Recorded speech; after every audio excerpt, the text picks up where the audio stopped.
Good morning students. तो आज हम करेंगे आपका lecture number 10 of your chapter 3 that is atoms and molecule. तो बेटा हमने आपका मोल कॉन्सेप्ट स्टार्ट किया हुआ था। इससे पहले वाले लेक्चर में हमने आपके मोल कॉन्सेप्ट पे किस तरीके के न्यूमेरिकल्स पूछे जाते हैं उनको करके देखा था। तो आज हम आपके न्यूमेरिकल पार्ट को ही कंटिन्यू करेंगे। तो देखो आज भी हम आपके न्यूमेरिकल्स और मोल कॉन्सेप्ट ही देखेंगे, ठीक है, जिसमें मैंने आपको पहले बताया था। इससे पहले वाले लेक्चर में मैंने आपको नंबर ऑफ एटम्स या मॉलिक्यूल्स यानी कि नंबर ऑफ पार्टिकल्स कैलकुलेट करना दिखाया था, मास कैलकुलेट करनी दिखाई थी, और उसके बाद मैंने आपको कुछ 3 फॉर्मूले बताए थे, जिसमें से 2 फॉर्मूले आपके नंबर ऑफ मोल्स को कैलकुलेट करते हैं। तो आज हम उन्हीं फॉर्मूलों की हेल्प से आपके मोल कंसेप्ट के न्यूमेरिकल कैसे सॉल्व आउट कर सकते हैं वो करेंगे। तो पहला क्वेश्चन अगर हम देखते हैं, calculate the number of moles, यानी कि आपको नंबर ऑफ मोल्स निकालने हैं। तो फर्स्ट पार्ट आपका क्या है, इन 32 ग्राम ऑफ हीलियम, यानी कि 32 ग्राम ऑफ हीलियम में कितने मोल्स बनते हैं। दैट मीन्स आपको ये क्या गिवन है, ग्राम्स में है, तो दैट मीन्स आपको मास गिवन है, ठीक है, और आपको कैलकुलेट करना है नंबर ऑफ मोल्स। तो कल मैंने आपको एक फॉर्मूला बताया था, that is N is equal to W upon M, ठीक है। यहां से हम कैलकुलेट कर सकते हैं अपना नंबर ऑफ मोल्स, क्योंकि ये फॉर्मूला हमें मास और मोल में रिलेशन बताता है, ठीक है। तो यहाँ पे आपका देखो 32 ग्राम आपका क्या है, W आपका क्या था, गिवन मास, मैंने आपको ब्रैकेट में भी लिखा था, ये आपका क्या होता है, गिवन मास, यानी क्वेश्चन में जो मास गिवन होता है वो, और M आपका क्या होता है, मोलर मास या मॉलिक्यूलर मास, ठीक है। एटम हो तो आप एटॉमिक मास लोगे, मॉलिक्यूल हो तो मोलर मास लोगे, ठीक है। तो आप यहाँ देख सकते हो कि यहाँ पे आपको नंबर ऑफ मोल्स कैलकुलेट करना है, दैट इज N कैलकुलेट करना है, W गिवन मास, क्वेश्चन में आपको मास गिवन है, और मोलर मास तो आपको पता है, ये टेबल मैंने आपको दिया था मॉलिक्यूलर मास का, एटॉमिक मास जिसे हम बोलते हैं, ठीक है। तो वहां से आप लोगों ने लर्न कर लिया होगा। तो आप यहाँ देखो क्या है, हीलियम, तो अगर हम इस फॉर्मूले को लगाएं तो आपको N निकालना है, मास आपका गिवन है 32 ग्राम, ठीक है। और आपको पता होगा कि हीलियम जो है, हीलियम क्या है, हीलियम एटम है, तो हीलियम का मास कितना होगा, हीलियम के मास को हम एटॉमिक मास लेंगे। यहाँ मैंने आपको बताया था, अगर क्वेश्चन में मॉलिक्यूल दिया है तो मोलर मास, और अगर एटम दिया है तो एटॉमिक मास, ठीक है। तो आपको पता है हीलियम का एटॉमिक मास होता है कितना, 4 ग्राम। तो ग्राम से ग्राम कैंसिल, 4 1 जा 4 एंड 4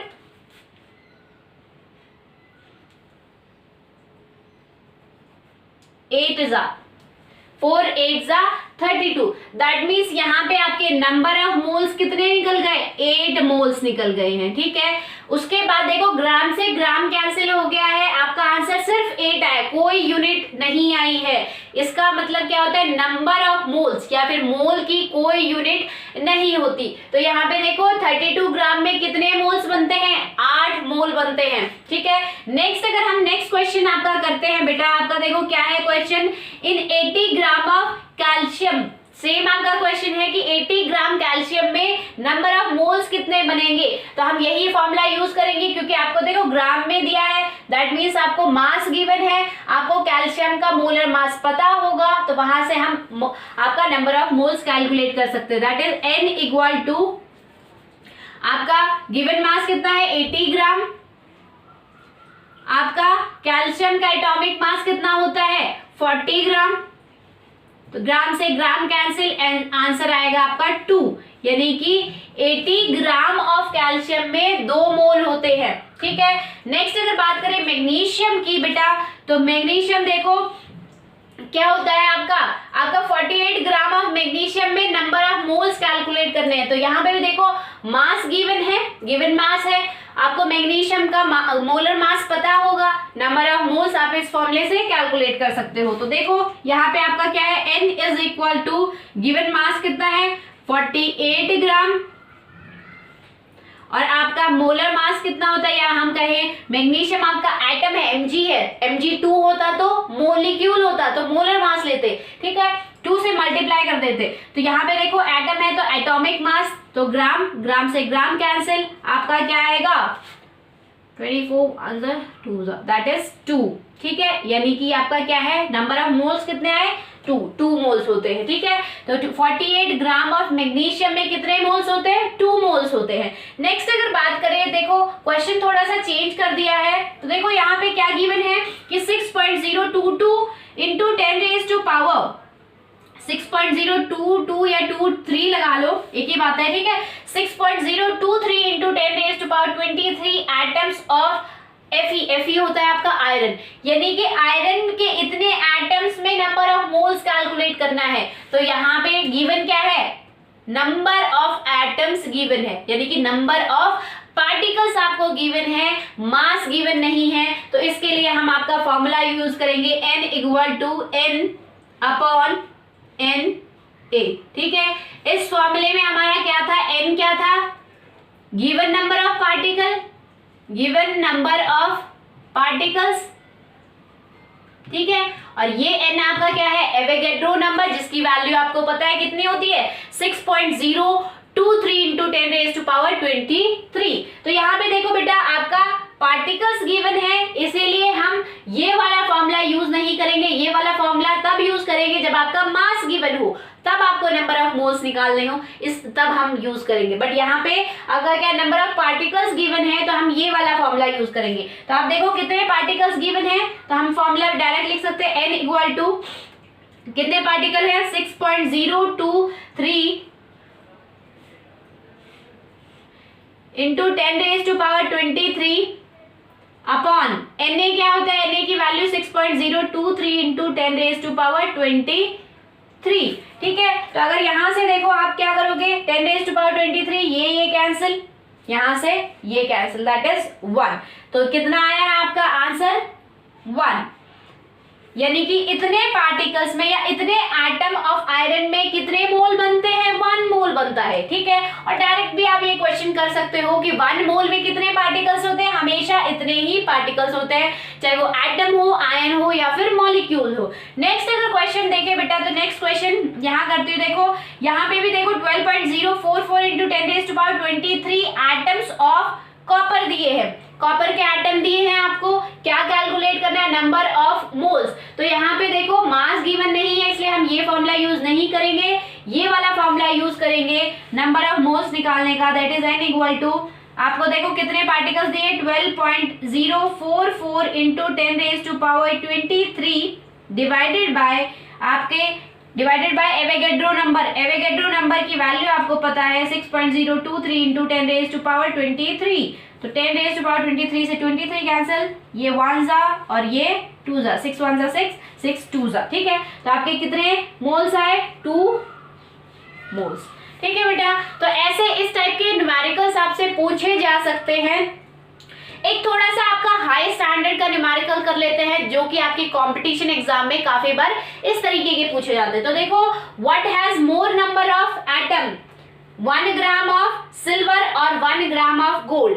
1 ग्राम गोल्ड में ज्यादा एटम होते हैं या फिर 1 ग्राम सिल्वर में ज्यादा होते हैं। आपको क्या पूछा है नंबर ऑफ एटम पूछे हैं। तो बेटा यहाँ पे देखो मास गिवन है ग्राम, ग्राम में ये सिल्वर भी 1 ग्राम और आपका गोल्ड भी 1 ग्राम है। साथ के साथ आपको पूछा क्या है नंबर ऑफ पार्टिकल या नंबर ऑफ एटम पूछे हैं। क्या यहाँ पे नंबर ऑफ मोल्स पूछा है? नहीं पूछा। तो हम ये दोनों फॉर्मूले यहाँ यूज नहीं करेंगे। हम एक नया फॉर्मूला जो थर्ड फॉर्मूला कल मैंने आपको पढ़ाया था, जो कि इन दोनों के फॉर्मूले के कॉम्बिनेशन से बन रहा था, वो फॉर्मूला यूज करेंगे। क्या था वो फॉर्मूला आपका?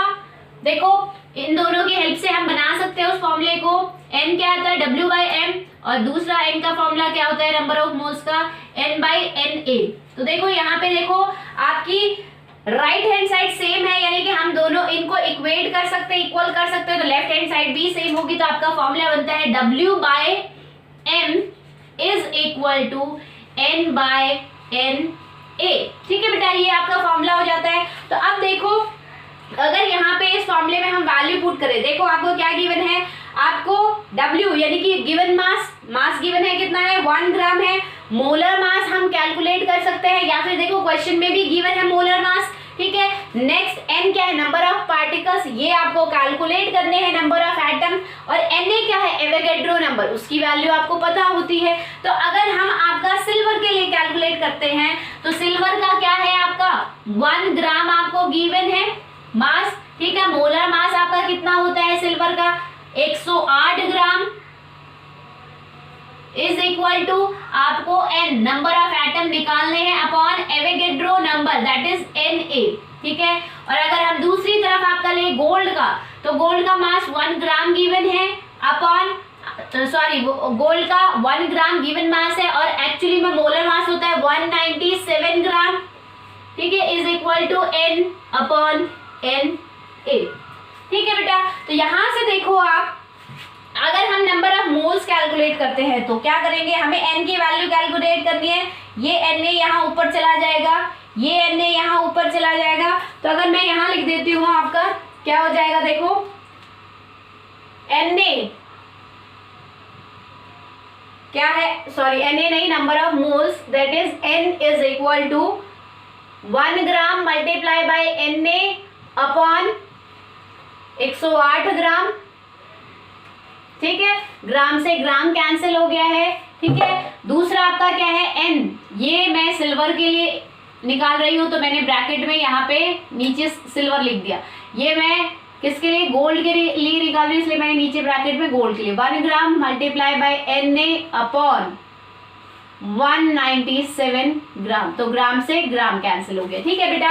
अब आप देख सकते हो कि इन नंबर में देखो 1 1 सेम है, एवोगैड्रो नंबर सेम होगा, सेम वैल्यू होगी। एन ए की वैल्यू कितनी होती है 6.02, 3 × 10⁻23, ठीक है। डिफरेंस कहाँ आ रहा है, डिफरेंस आ रहा है आपका डिनोमिनेटर में, एक की जगह आपका 108 वैल्यू है और दूसरे में 197 वैल्यू है। तो बेटा एक बात मैं आपको बता देती हूँ, एक ट्रिक बताती हूँ, अगर आपको मैथ्स के भी क्वेश्चन डायरेक्ट सॉल्व करने हैं तो जिस भी नंबर का, अगर आपका नंबर फ्रैक्शन में है तो जिसका डिनोमिनेटर ज्यादा होता है उसका आंसर कम आता है, और जिसका डिनोमिनेटर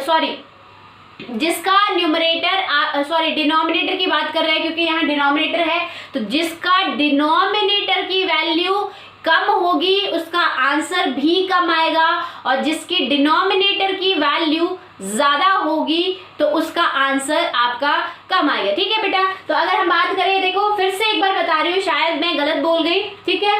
डिनोमिनेटर पे डिपेंड करता है, तो अगर आपका डिनोमिनेटर की वैल्यू कम होगी तो वहां आंसर आपका ज्यादा आएगा, ठीक है।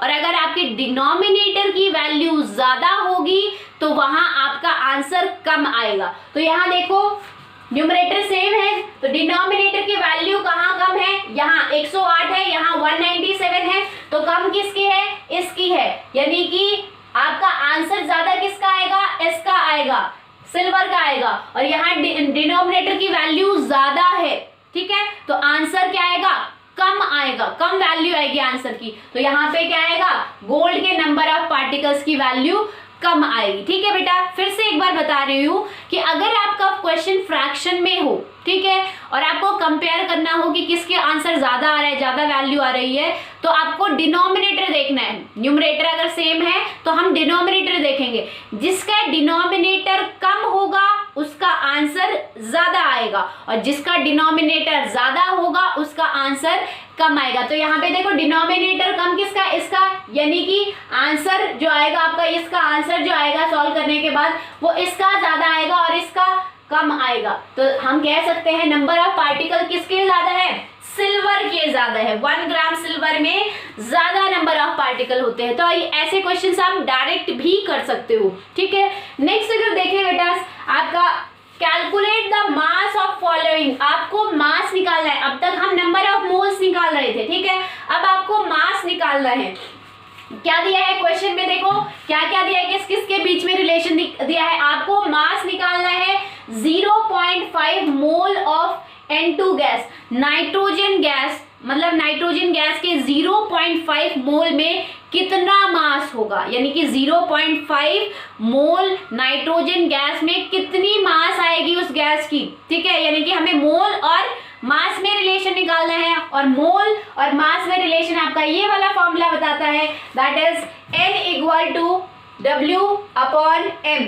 W आपका क्या होता है, गिवन मास, यानी कि आपको गिवन ये मास कौन सी निकालनी है, ये वाली गिवन मास निकालनी है, क्योंकि क्वेश्चन में मोलर मास जो होता है वो कहाँ से आ जाता है, आपका जो मॉलिक्यूल या एटम गिवन है वहां से आप इजीली टेबल याद किया था तो वहां से आप इजीली ले सकते हो। तो मास आपको कौन सा निकालना है, गिवन मास निकालना है, और नंबर ऑफ मोल्स आपको गिवन है यहाँ पे, ठीक है। तो हम यहाँ लिख सकते हैं, देखो n की वैल्यू कितनी है 0.5, ठीक है, इज इक्वल टू W आपको निकालना है गिवन मास, और आपको नाइट्रोजन गैस N2 क्या है, मॉलिक्यूल है, 2 नाइट्रोजन आटम कंबाइन है, तो यहाँ हम मॉलिक्यूलर मास लेंगे, ठीक है, M लेंगे। और आपको पता है नाइट्रोजन का एटॉमिक मास, यानी कि नाइट्रोजन के एक एटम का मास कितना होता है 14 ग्राम, तो 2 एटम का कितना होगा 28 ग्राम, ठीक है, तो कितना होगा 28 ग्राम, ठीक है बेटा। तो आप W को यहाँ रखो, ये आपका ऊपर चला जाएगा, तो आपकी वैल्यू क्या आ जाएगी 0. या हम कह सकते हैं 28 ग्राम मल्टीप्लाई बाय 0.5, ठीक है, तो आपका कितना आंसर आएगा 14 ग्राम, ठीक है। देखो यूनिट ग्राम थी तो ग्राम में आंसर आ गया, मास आपका ग्राम में आ गया है, ठीक है। तो यहाँ पे मैं यहाँ लिख देती हूँ, इसके आगे लिख देती हूँ, आपका आंसर आ गया 14 ग्राम, ठीक है बेटा। नेक्स्ट अगर हम क्वेश्चन करते हैं, आपका क्या देखो 0.5 मोल ऑफ ऑक्सीजन एटम, यानी कि 0.45 मोल आपको ऑक्सीजन एटम गिवन हो तो उसमें मास कितना होगा, तो यानी कि हमें ये अगेन ये वाला फॉर्मूला यूज करना है, मोल गिवन है, मास आपको कैलकुलेट करना है, मोलर मास आपको पता है ऑक्सीजन का कितना होता है, ऑक्सीजन एटम का पता है, तो यहाँ हम एटॉमिक मास लेंगे, ठीक है। तो आपको देखो कैसे है 0.5 is equal to W upon oxygen atom है एटॉमिक मास, एक ऑक्सीजन एटम का मास कितना होता है 16 ग्राम, ठीक है, तो 16 ग्राम यहाँ आएगा, तो W की वैल्यू कैसे हो जाएगी आपकी 16 ग्राम, ये ऊपर चला जाएगा 16 ग्राम मल्टीप्लाई बाय 0.5, ठीक है, तो आपका आंसर आएगा 8 ग्राम, ठीक है। नेक्स्ट अगर देखिए बेटा, आपको देखो क्या दिया है, क्वेश्चन थोड़ा सा चेंज कर दिया है, अब आपको नंबर ऑफ पार्टिकल्स दिए हैं, ठीक है, नंबर ऑफ पार्टिकल्स दिए हैं, और आपको मास कैलकुलेट करना है, मास कैलकुलेट करना है, calculate the mass of following, कितने इतने पार्टिकल्स में कितना मास होगा। तो देखो मोल्स नहीं दिया है, ना ही तो ऊपर क्वेश्चन में पूछा है कैलकुलेट करना, ना ही आपके क्वेश्चन में मोल्स गिवन है, तो हम कौन सा फॉर्मूला, ना ही तो हम ये वाला फर्स्ट फॉर्मूला यूज करेंगे, ना ये, क्योंकि ये आपका नंबर ऑफ मोल्स के साथ रिलेशन है, तो हम आपका ये थर्ड फॉर्मूला यूज करेंगे, ठीक है, जो कि आपका क्या है W आपका क्या है गिवन मास, ये आपका मोलर मास, ये गिवन पार्टिकल, ये आपका एवोगैड्रो नंबर। तो यहाँ पे आपके नंबर ऑफ पार्टिकल्स गिवन है, ठीक है, और आपको W की वैल्यू निकालनी है, तो हम डायरेक्टली लिख सकते हैं W की जगह W लिख दो, ये निकालना है आपको M, यानी कि ऑक्सीजन एटम दिया है तो M की जगह एटॉमिक मास आएगा, ठीक है, ऑक्सीजन एटम का एटॉमिक मास कितना होता है 16 ग्राम, ठीक है, इज इक्वल टू N, आपको N की वैल्यू दी हुई है, कितनी दी हुई है 3.011 इंटू 10⁻23 गिवन है, डिवाइडेड बाय आपको एवोगैड्रो नंबर की वैल्यू पता है कितनी होती है 6.023 इंटू 10⁻23, ठीक है। तो अगर हम यहाँ देखें 23 से ये इससे कैंसिल, 3 1 ये पूरा 1 और ये 2, ठीक है, तो W की वैल्यू आप क्या करोगे 16 यहाँ लाओगे डिवाइडेड बाय 2, तो आपका आंसर आ जाएगा 16 डिवाइडेड बाय 2 कितना होता है 8 ग्राम, कितना मास आएगा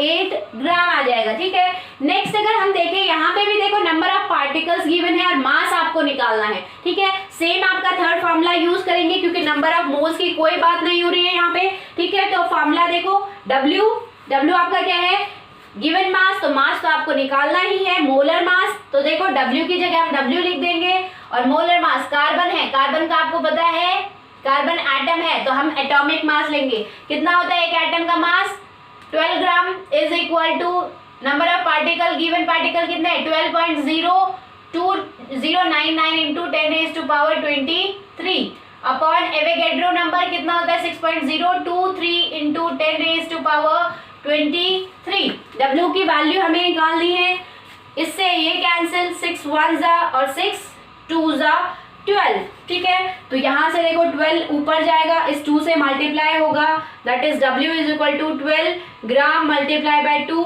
12 2 जा 24 ग्राम। तो आपका आंसर आया है यहाँ 24 ग्राम। नेक्स्ट हम आपकी लास्ट क्वेश्चन की बात करते हैं, that is the calculate the number of atom.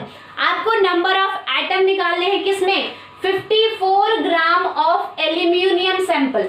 Aluminium sample आपको 54 ग्राम दिया है, उस 54 ग्राम में कितने नंबर ऑफ एटम्स आएंगे एल्यूमिनियम के। ठीक है, तो यहाँ पे देखो आपको मोल्स दिया है नहीं, ना ही क्वेश्चन में आपका नंबर ऑफ मोल्स पूछा है, ना ही आपको दिया है, तो ये दोनों फॉर्मूले हम यूज नहीं करेंगे। हम फिर से आपका थर्ड फॉर्मूला यूज करेंगे, that is W upon M is equal to N upon Na। ठीक है बेटा, तो आपको देखो क्या पूछा है, W आपको गिवन मास 54 ग्राम, मोलर मास आपको पता है एल्यूमिनियम का कितना होता है 27 ग्राम। एल्यूमिनियम Al लिखा, एटम लिखा है, ठीक है, Al2 नहीं लिखा, Al2 होता तो मॉलिक्यूल होता है, यहाँ हम एटॉमिक मास लिखेंगे। एल्यूमिनियम का एटॉमिक मास 27 ग्राम होता है। N आपका क्या है, नंबर ऑफ एटम, तो नंबर ऑफ एटम आपको कैलकुलेट करने हैं, और Na आपका क्या है, एवोगैड्रो नंबर, तो उसकी वैल्यू आप लोगों को पता है। ठीक है, तो यहाँ पे वैल्यूज रख देते हैं, 54 gram upon molar mass 27 gram is equal to number of particle आपको कैलकुलेट करना है, और ये आपका क्या होगा Na की वैल्यू रख देते हैं हम डायरेक्टली यहाँ पे 6.023 इंटू 10⁻23। ठीक है, तो ग्राम से ग्राम कैंसिल। अब यहाँ पे देखो 27 1 27, 27 2 54। ठीक है, 2 आ गया यहाँ पे, तो हम क्या करेंगे, n को एक साइड 2 यहाँ और इसको ऊपर ले आएंगे, 6.023 इंटू 10⁻23, n वहीं पे रहेगा। ठीक है, तो यहाँ पे देखो 6 2 क्या आएगा 12, तो आपका आंसर आएगा 12.044 इंटू 10⁻23 n, यानी कि नंबर ऑफ एटम कितने होंगे 54 ग्राम में 12.044 इंटू 10⁻23। ठीक है बेटा, तो इस टाइप के आपके मोल कॉन्सेप्ट से न्यूमेरिकल पूछे जाते हैं, चाहे वो आपके बोर्ड एग्जाम में हो या फिर मैं कहूँ आपके क्या बोलते हैं जो स्कूल एग्जाम होते हैं उनमें, या फिर आपके जो NTSC कंपटीशन एग्जाम होते हैं उनमें, इस टाइप के आपके न्यूमेरिकल्स पूछे जाते हैं। आई होप आपको आज के न्यूमेरिकल कंसेप्ट बिल्कुल समझ में आए होंगे। That's all for today, thank you.